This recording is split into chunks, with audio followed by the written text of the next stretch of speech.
আমি বলেছিলাম বৈষম্য এই দেশের জন্য সবচেয়ে বড় সমস্যা, এবং এই বৈষম্য সৃষ্টি করে আমাদের এই কর্তৃত্ববাদী সরকার দেশের নির্যাতন করছে, নির্মমভাবে দেশকে লুণ্ঠন করছে। এর বিরুদ্ধে আমার চেয়ে বেশি আর কেউ বলে না।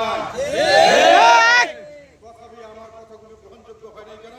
আমাদের পাশে যারা ছিলেন তারা সবসময় তৎকালীন সরকারের সমর্থনের কথা বলেছেন। তখন না বললো পরে আগে বলছেন। মানুষ আমার কথা বিজাগ্রস্ত ছিল, এবং পরবর্তীকালে যখন কিছুদিন আগে সুযোগ আসলো, যখন তারা দেখলেন আমি আবার জনগণের পক্ষে কথা বলছি, আমাদের নেতাকর্মী সবাই আছে আমাদের সঙ্গে, বর্তমান সরকারের বিভিন্ন ধরনের অন্যায় অবিচার অত্যাচার আমি যখন তুলে ধরছি, তখন দেখা গেল তাদের মধ্যে অনেক ধরনের সমস্যা শুরু হয়ে গেল। তারা বললেন না, সরকার বিরোধী বক্তব্য দিলে আমরা রাজনীতি আমরা করতে পারবো। কী করবেন? আমরা আলাদা আমরা করবো, আমরা নতুন করে আমরা কাউন্সিল করবো, সেই কাউন্সিলে আপনাদের বাদ দিব। এবং পরবর্তীকালে তারাই বললেন যে সরকারের সঙ্গে তাদেরকে আঘাত হয়েছে। কি আঘাতটা হলো, সরকার চাচ্ছেন জাতীয় পার্টি নির্বাচনে আসতে হবে, নাহলে আওয়ামী লীগকে বাদ দিয়ে নির্বাচন করতে গিয়ে জাতীয় পার্টিকে বাদ দিয়ে সেই নির্বাচনটা করতে গেলে দেশ বিদেশে তা গ্রহণযোগ্য হবে না। কিন্তু জিএম কাদের সাহেব থাকলে জাতীয় পার্টি জিএম কাদের নেতৃত্বে যথেষ্ট জনসমর্থন পাচ্ছে, বিভিন্ন রাজনৈতিক দল বিদেশি দল থেকেই আমাদেরকে সমর্থন করছে, আমরা একটা তাদের মুক্তি হতে পারি। সেই কারণে নাকি তারা বলেছে যে তাদের সরকার বলছে তোমরা আলাদা করে একটা দল করো, তোমাদের আমরা লাঙ্গল দিয়ে দেবো এবং তোমরা লাঙ্গল নিয়ে তোমরা নির্বাচন করবে, কিন্তু জিএম কাদের সাহেব থাকবেন না।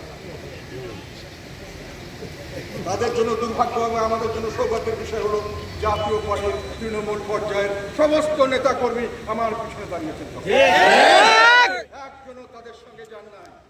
সেই কায়েমি সত্যবাদীদের রাজনীতি গুটি কয়েক মানুষ সুবিধা ভোগ করে, সাধারণ নেতাকর্মীরা যারা তৃণমূল পর্যায়ে থাকে তারা সুবিধা পাক বা না যাক, তারা একটা সম্মান পর্যায়ে তাদের দাবি যে আমরা কষ্ট করছি দেশের জন্য, আমরা এর সাথে সুশাসনের রাজনীতি করতে থাকি, আমরা কেন মানুষের কাছে ছোট হবো? সেই তখন তারা দাঁড়ালো, আমরা কাদের সাথে নিতে গিয়ে জনগণের পক্ষের রাজনীতি করবো, জনগণের পক্ষের রাজনীতি করবো, কায়েমি স্বার্থবাদীর পক্ষে আমরা রাজনীতি করব না। ফলে তারা সেখানে খুব সুবিধা করতে পারেননি।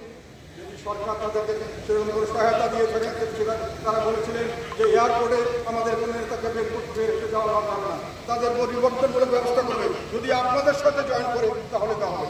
এটা কার কাছে শুনেছি আমরা? যারা আমাদের বিপক্ষে দাঁড়িয়েছেন তাদের বুঝেছি। তারা বলেছেন সরকার নাকি তাদেরকে আশ্বাস দিয়েছেন মামলা তাদের যেটা আছে আমাদের জিএম থেকে বাদ দিয়ে আপনারা আসেন, তখন আমরা আপনাদের সেগুলো আমরা সত্য মিথ্যা জানি না, তবে এই ব্যাপারে অনেক ধরনের অসমর্থিত খবরে আমরা সরকার এই কাজ করছেন বলে আমাদের কাছে বিভিন্ন রিপোর্ট হবে। আমরা অত্যন্ত দুঃখিত, এই সরকারের কাছে আমরা এটা আশা করি নাই। তারা এয়ারপোর্টে কোনো কারণ ছাড়া আমাদের প্রেসিডেন্ট সদস্যকে বাইরে দেবেন না। আমরা তারা ইলেকশন কমিশনে তারা আমাদের যে কোনো ধরনের কাউন্সিল গঠন করবেন এইসব কথা তারা বলছেন, এবং জিএম তাদের পার্টি এটা তাদের বক্তব্য ছিল। যাই হোক, আমি আজকে এই কথাই বলতে চাই যে জাতীয় পার্টি এরশাদ সাহেবের স্বপ্নে রাজনৈতিক দল, জনগণের পক্ষের রাজনৈতিক দল হিসাবে আমার আবির্ভাব হয়েছে আজকে। নতুন ভাবে আজকে জাতীয় পার্টি জেগে উঠেছে। আমরা জনগণের পক্ষের কথা বলবো, তার জন্য ঝুঁকি আছে।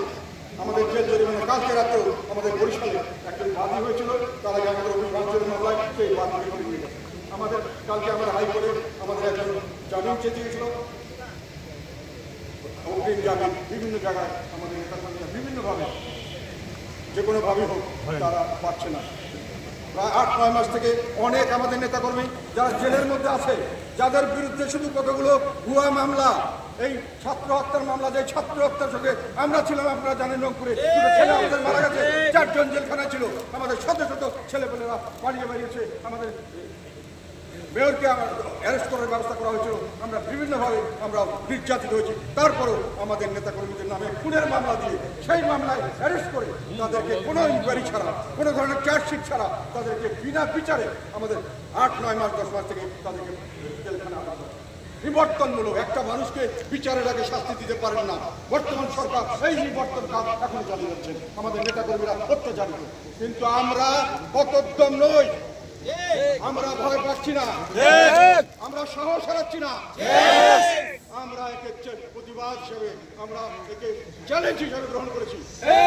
জনগণের পক্ষে কাজ করার প্রথম কথাই হলো যে আমাদেরকে কষ্ট সহ্য করতে হবে, আমাদেরকে ঝুঁকি নিতে হবে, আমাদেরকে দরকার হলে জীবন দিতে হবে। সেই রাজনীতি দিকে আমাদের জাতীয় পার্টি এগিয়ে গেল। যারা এতদিন পর্যন্ত কায়েমি স্বার্থবাদী গোষ্ঠীর সমর্থন করে ব্যক্তি স্বার্থ এবং গোষ্ঠী স্বার্থ রাজনীতি করতেন, যাদের মনমানসিকতা সেভাবে তৈরি হয়েছে, সেই সমস্ত লোক আমাদের দলে থাকতে পারবে না। পরিষ্কার চিনতে পারবেন, যখন কোন রকমের প্রোগ্রাম করবো অনেক লোক দেখবে আসবে না, অনেক পুরানা, অনেক আমার ত্যাগ, অনেক কিছু, কিন্তু এইসব প্রোগ্রামে তারা আসবে না। কারণ তাদের রাজনীতির সঙ্গে এই রাজনীতি জানাপানা রাজনীতি, পয়সা দেবেন আসবো, পয়সা খেয়ে দিয়ে চলবে। ইলেকশনের সময় ইলেকশন হয়ে যাবে, আপনারা আপনাকে শো দেখে ওই রাজনীতি আমরা আর করবো না। জাতীয় পার্টি এরশাদ সাহেবের কথা হলো আমার পার্টিকে সামনে এগিয়ে নিয়ে যেতে হবে, মান সম্মানের সঙ্গে থাকতে হবে, যাতে জাতীয় পার্টি আমার জন্য কথা বলে এবং দেশের মানুষ আমার কথা স্মরণ করে। আমি চিরদিনের জন্য মানুষের হৃদয়ে স্থান করতে চাই, এটা ইনশাল্লাহ আমরা সামনে দিকে করে দেবো। এবং সেই জন্য আরেকটা কথা এখানে বলতে চাই, বর্তমানে কয়েকদিন আগের ঘটনা আমি জানিয়েছি, বর্তমান দেশে চরম নিরাপত্তাহীনতা চলছে। কোনো মানুষের কোনো নিরাপত্তা নাই। সকালে বেরিয়ে সন্ধ্যায় আপনি ফিরবেন কিনা কোনো খবর নাই, কোনো খবর নাই। আপনার স্ত্রী পুত্র কন্যারা ফিরে আসবে কিনা কোনো খবর নাই। আপনি সন্ধ্যা পর্যন্ত আপনি চিন্তায় থাকবেন, আপনি বাইরে গেলে আপনার পরিবার চিন্তায় থাকবে, আপনি ফিরবেন কিনা। কত কত মানুষ কি খুন হচ্ছে? না, হচ্ছে, কিন্তু মানুষের মধ্যে ওই ভয়ভীতিটা চলে গেছে। আরেকটি হলো অনিশ্চয়তা, মানুষের মধ্যে অনিশ্চয়তা। দেশ কোথায় যাচ্ছে? আমরা কোথায় চলে যাচ্ছি সামনের দিকে? আমরা কি একটা গৃহযুদ্ধের দিকে যাচ্ছি? আমরা কি একটা দুর্ভিক্ষের দিকে যাচ্ছি? আমরা কি একটা ব্যর্থ রাষ্ট্রের দিকে যাচ্ছি? আমাদের কি কোনো গতি হবে না? আমরা কি আবার উন্নয়নশীল উন্নত জাতি হওয়ার জন্য পথে দাঁড়াবো না? এইগুলো অনিশ্চয়তা। এই মব কিন্তু বিভিন্নভাবে, যে কোনোভাবে হোক মদত দেওয়া হয়েছিল, যে কোনোভাবে ব্যবহার করা হয়েছিল। এখন যে কোনোভাবেই হোক এখন বোঝা যাচ্ছে যে এই মব যারা করেছিলেন, যারা একে ব্যবহার করে শক্তি প্রদর্শন করেছেন, ফায়দা লুটেছেন, তারা কিন্তু একে আর কন্ট্রোল করতে পারছেন না। কারণ পুলিশ কোর্ট, প্রশাসন সবগুলিকে তারা মনোবল শূন্য করেছেন, তাদেরকে তারা দলীয়করণের মাধ্যমে দূষিত করেছেন। এখন তাদের দ্বারা তারা কোনো কাজ করাতে পারছেন না। তাহলে প্রশ্ন আসে, আপনি যদি পুলিশকে কাজ করাতে না পারেন, আপনি যদি প্রশাসনকে কাজ করাতে না পারেন, আপনি যদি মব দিয়ে কি আপনি ইলেকশন করতে পারবেন? না। যে ইলেকশন করবেন সেই মবের ইলেকশন কি দেশে বিদেশে গ্রহণযোগ্য হবে? না।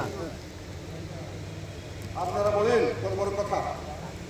এখন আমরা আন্দোলনে ছিলাম, কি চেয়েছিলাম?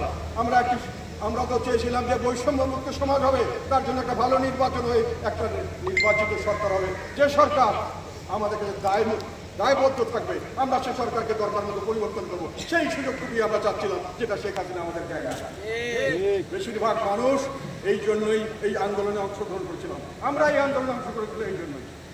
দেশের সাধারণ মানুষ, ছাত্র নয়, ছাত্রদের অভিভাবকরা, তাদের টিচাররা, প্রিন্সিপালরা, তাদের গভর্নিং মেম্বাররা, তাদের প্রতিবেশীরা সবাই এখানে অংশগ্রহণ করেছিল, তাদের আশাবাদী সবাই অংশগ্রহণ করেছিল। তারা কিন্তু শুধু ছাত্রদের আন্দোলনের কারণে এই পথ পায়নি, সকলেরই অবদান আছে, সকলেই জীবন দিয়েছে।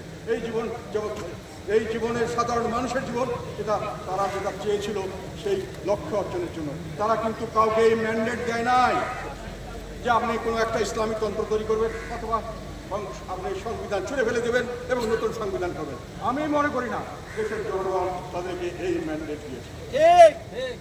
আর এখন বলছেন যে নির্বাচনের সঙ্গে লাগবে সংস্কার এবং বিচার। সংস্কার এবং বিচার কন্টিনিউয়াস প্রসেস। বিচার তো চলতেই পারে, 1 বছর আপনি না করলেন পরে 10 বছর পরে বিচার হতে পারে, বিচার চলবে।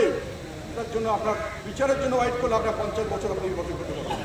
আর সংস্কারের নামে যেটা হচ্ছে সেটা সার্কাস। ভালো জ্ঞানী ব্যক্তি ওনারা সংস্কারের কথা বলছেন, আমি খারাপ মনে করি, কিন্তু ওনারা দেশের রাজনীতি পরিপ্রেক্ষিত, দেশের আইন থেকে রাজনীতির সংস্কৃতি, ইতিহাস, মানুষে কোনটা গ্রহণ করবে, কোনটা কতটুকু গ্রহণ করবে ওনারা জানেন না। কিভাবে সরকার চলে এটা ওনাদের ধারণা নেই। ওনারা